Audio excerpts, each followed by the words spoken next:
عاد عرب کی ایک قدیم ترین قوم کا نام ہے۔ اس کا ذکر قرآن پاک میں 25 مرتبہ آیا ہے۔ یہ قوم جنوبی عرب میں آباد تھی اور عمان سے لے کر یمن تک 13 برادریوں میں پھیلی ہوئی تھی۔ ان کے ملک کی راجدھانی یمنی شہر حضرموت تھی۔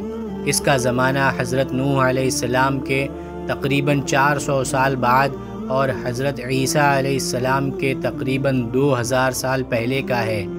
یہ اپنے زمانے کی طاقتور قوم تھی اور فن تعمیر میں بڑی مہارت رکھتی تھی۔ پہاڑوں کو تراش کر شاندار عمارتیں بنانا ان کا محبوب مشغلہ تھا۔ یہ قوم مال و دولت کے نشے میں عیش پرستی میں مبتلا ہو گئی تھی۔ کمزوروں پر ظلم کرنا، حق بات کی مخالفت اور مال و دولت اور اپنی طاقت پر گھمنڈ کرنا ان کی فطرت بن گئی تھی۔ جب اس قوم کی ظلم و زیادتی اور شرک و بت پرستی حد سے بڑھ گئی تو اللہ تعالیٰ نے حضرت ہود علیہ السلام کو نبی بنا کر ان کی ہدایت کے لیے بھیجا۔